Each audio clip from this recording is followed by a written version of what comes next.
నమస్తే, welcome to A1 TV Telugu news. ఇక మహిళల ఆర్థిక బలోపేతం, నెలసరి ఆదాయ పెంపేలా ప్రభుత్వ లక్ష్యమని జిల్లా కలెక్టర్ ప్రభాకర్ రెడ్డి అన్నారు. ఇక ఆస్పిరేషనల్ బ్లాక్ కార్యక్రమంలో భాగంగా పార్వతీపురం మన్యం జిల్లా బామినిలో 15 లక్షలతో ఏర్పాటు చేసిన టైలరింగ్ శిక్షణ కేంద్రాన్ని ఎమ్మెల్యే నిమ్మక జయకృష్ణతో కలిసి ఆయన ప్రారంభించారు. మహిళలు స్వయం ఉపాధి యూనిట్లు స్థాపించి ఇతరులకు ఆదర్శంగా నిలవాలని కలెక్టర్ సూచించారు.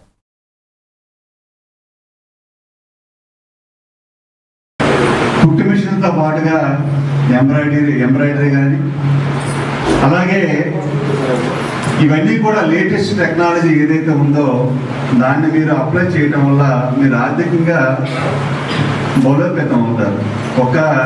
మరి కలెక్టర్ గారు అన్నట్టుగా గ్రామ స్థాయిలో ఏమైనా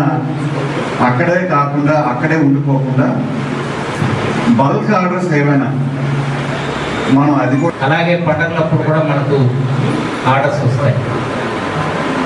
వీటితో పాటుగా మనం ఇది ఆస్పిరేషన్ బ్లాక్ మనం ప్రత్యేక శ్రద్ధతో ఇక్కడ డెవలప్ చేస్తూ ఉన్నాం. వీటిని మీరు విజయవంతం చేయాలి అంటే క్వాలిటీగా చేయాలి. మొక్కుబడిగా చేసి పని పూర్తయిపోతే చాలు అని అనుకుంటే మాత్రం నెమ్మదిగా మీరు ఇందాక చెప్పినట్టుగా పక్కన పెట్టేసుకోవాల్సి వస్తుంది. వృత్తిని ఎప్పుడూ కూడా దైవం లాగా